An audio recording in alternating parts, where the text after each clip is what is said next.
Hey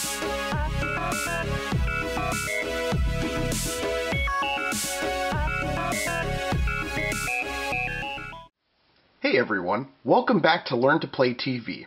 Today, we will go over the Avengers vs. X-Men Month 2 OP kit. This kit comes with 3 LE figures, 2 of which are participation prizes. Which one you will receive depends on what side you're fighting for. For the Avengers team players, you will receive the Black Panther. And for the X-Men team players, we have Danger. Both are SwitchClix figures and will be able to be used with the future team bases. The team bases will become more relevant as we move further into this event. Now the third figure in this kit, and who I feel really steals the show this month, is Lei-Kung. Lei-Kung is obtained by winning Month 2. And I gotta say, that is actually a pretty cool sculpt. But let's go ahead and move on. We also do get the third fragment for the Phoenix Force, and it is the Colossus fragments. Now I should have a little PSA announcement for all of you Heroclix fans right now. Remember not to Hulk smash on these fragments to remove them from the base. It is a little tough, but be patient and work the fragment slowly from the base, and you should have no problems. And before I forget, we also have the two-sided map that I will open up and go over a little later in this video. But now, let's go ahead and take a closer look at these figures. Let's go ahead and start off with Danger. She can be played at 150 points with 7 clicks of life. Danger opens up with a trait that really shows that Danger is perfect for a robot theme team. This trait is called Island Defense Systems, and it allows Danger to draw lines of fire and count squares for range from any square occupied by a friendly character with either the robot or vehicle keywords. Now, in order for her to use this trait, she does have to have 1 action token, but there are so many great options to team her up with to take advantage of this trait.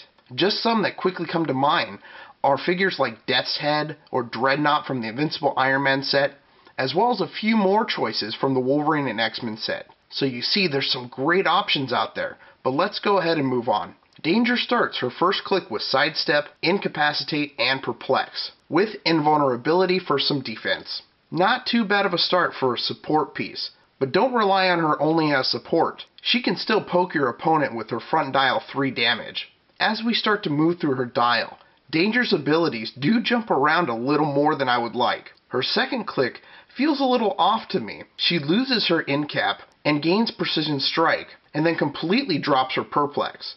She also drops her Invulnerability and picks up Toughness, and that isn't really what I would expect for a 150 point character. As we move past the second click onto click 3, she drops Sidestep and gets Plasticity, and picks up Prob, allowing you to hopefully avoid an attack by your opponent while keeping your attacker near, so your friendly characters can pick them off. On click 4, Danger changes again. She picks up her Invulnerability again, giving her a bit more protection. But she also does gain a white attack ability that allows you to use the capture ability.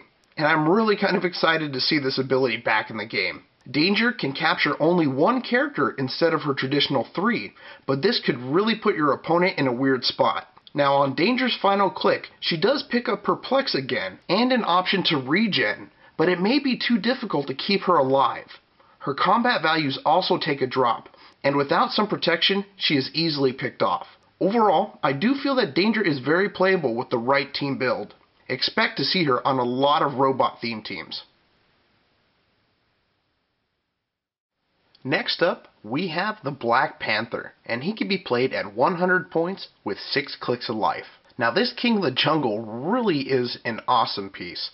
He starts off with improved movement that ignores hindering terrain and characters, making this guy very hard to keep tied down. He also has an amazing trait called You Don't Get to Give Up, and this trait allows you once per turn, another friendly character within 4 squares that share a keyword with Black Panther can then use willpower. And this guy has a lot of great keywords, giving him a ton of options for some great theme team play. On his first click, we see that he starts off with Stealth, Blade Claw Fang, and a white damage ability.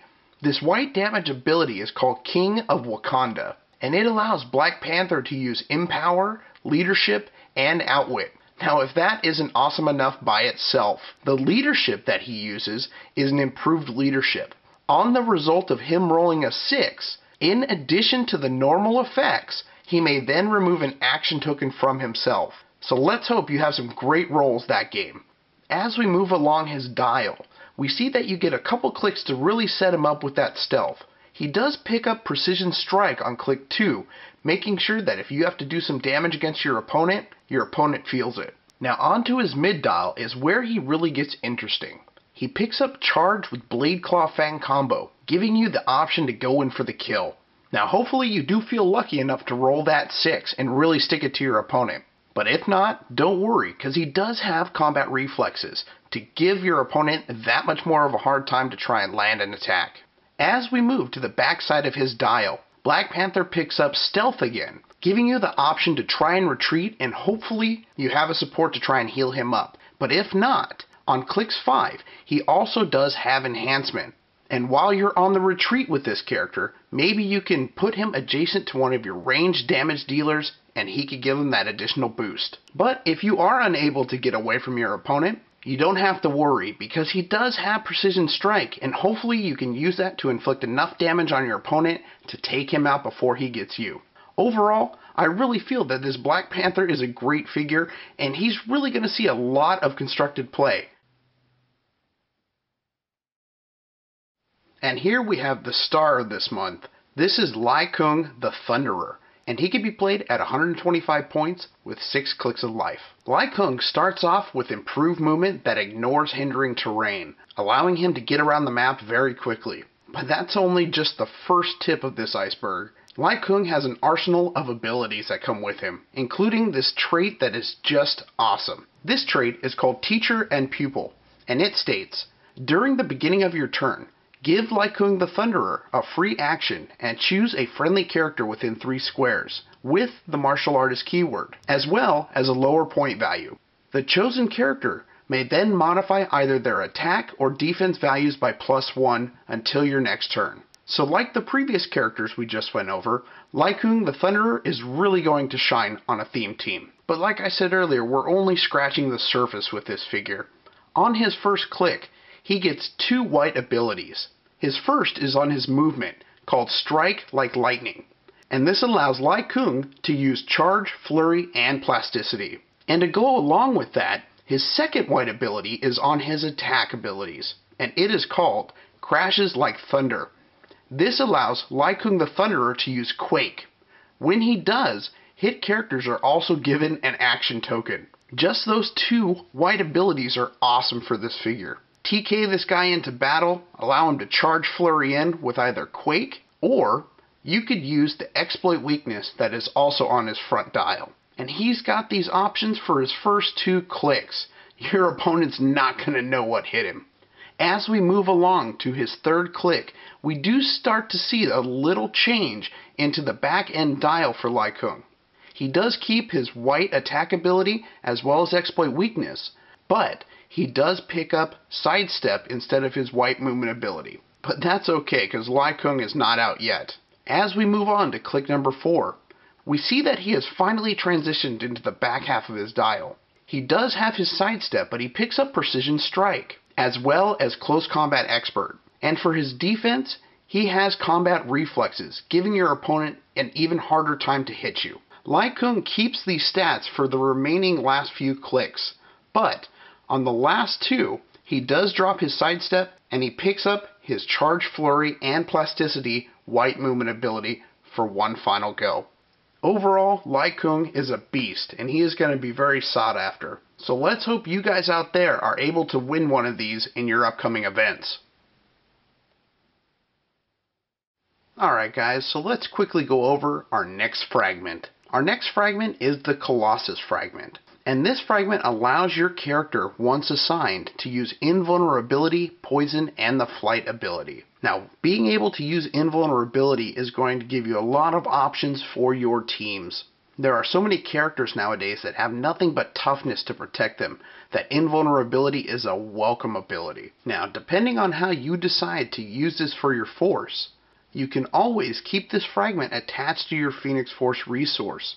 That way, if you choose at the beginning of your turn to use a Phoenix power, you may then give all of your assigned characters the ability to use invulnerability. Personally, I feel this fragment could have a lot of options either way you go. Just having invulnerability allows you to rest assured knowing that that character is going to have that much more protection. I do suspect that this fragment is going to be very popular. Alright everyone, let's go ahead and take a look at our first map. This is Flooded Wakanda Outdoor. Now this is actually a really cool map and is a big part of the AVX storyline. In the comics, Wakanda is the city where Black Panther came from. Well, in the comics, the Avengers essentially take refuge there and hide out from the Phoenix Force while they're trying to figure out what to do. While they're hiding out, Namor finds out where they are hiding and he actually heads to Wakanda. When he gets there, he ends up destroying the city with a huge tidal wave, completely demolishing it. So this is actually a pretty good representation of the actual storyline. Now this map has a lot of water terrain, as you can see here. So it's going to be a little difficult moving your characters and armies around unless they have the flight ability. Or even if they are a water character, they're going to love this map. Now the starting areas that we have here are not traditional Heroclix starting areas. These are actually offset in each opposite corner. We have one in the bottom down here on the left and one up at the top right. Now as we look around on these platforms that are on this map, some of them do have some sort of hindering terrain, and for the most part they all have one column of blocking terrain, which we have here. Now with that hindering terrain, it's going to be very nice for stealth characters to maneuver around this map, but the one big thing on this map is there's actually walls on these middle platforms here. So you have walls on the outskirts here, along over this edge here too, even some up in here. So that is going to give you even more protection when you're moving your team into position to get set up. Now characters to use on this map, one that really comes to mind right off the top of my head is the common Iron Man from the Invincible Iron Man set.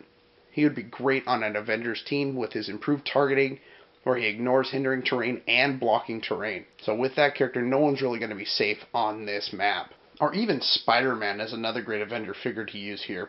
For X-Men, I would go Cyclops with his improved targeting. He's really going to be a figure that your opponent's going to want to watch out for, since he can shoot you pretty much from anywhere on this map. As well as Namor. Namor would have a field day on this map. Obviously he did. He destroyed it in the comics, so he would be great with his water moving, and he's really not going to be hindered from that and being able to move around here. He's going to be very free to roam. Overall, this map looks like it could be a lot of fun. I'm really interested to see how it plays out in month 2 and see how people's teams are going to be maneuvering around this map. It'll probably end up slowing the game down a little bit just because people have to stop once they enter that water terrain and then half their movement unless they have flying. So hopefully you have flying. But let's go ahead and take a look at our second map. Here we have our second map. This is Laria Outdoor. And in the comic line, this is one of the locations the Avengers go to and actually rumble with the X-Men while searching for hope.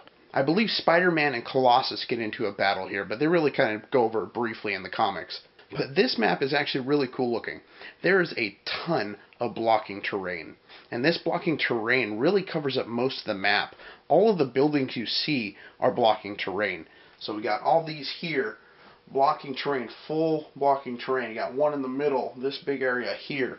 That is all blocking terrain. There's a lot of this map that is really just covered. Our starting areas are just like the last map. They are alternating corners. We have one here on the top left-hand corner and one down at the bottom right-hand corner for our starting areas. There are a few elevated terrain areas. Looks like a deck with some stairs. We got one here in the bottom left and one up in the top right, as well as some hindering terrain. So stealth characters are really going to have a lot of fun around this map in these close quarters. Improved targeting figures are going to have a field day here, being able to blast through these buildings and statues. And it is really tight quarters, like I was saying earlier. It's going to be a big rumble through here. It's going to be a really fun map to play on, and I'm looking forward to it for month 2. Well guys, that does it for us. I hope you enjoyed this video, and I look forward to hearing how you guys did in your upcoming month 2 events. So remember to go ahead and give us a comment down below, because I like talking to you guys and I want to see how everything's doing. Oh, and while you're at it, feel free to give us a thumbs up. It really helps us a lot. And before I forget, we do have our 500 subscriber contest going on now. When we hit 500 subscribers, I will be giving one of you guys, one of our awesome subscribers, a Giant Man figure. So if you're not a subscriber already, now's the time to hit that subscribe button. Well guys, thank you again for watching. I do want to wish you good luck on your upcoming events, and I hope to hear from you soon. Well, you guys have a great weekend, and I will see you all later.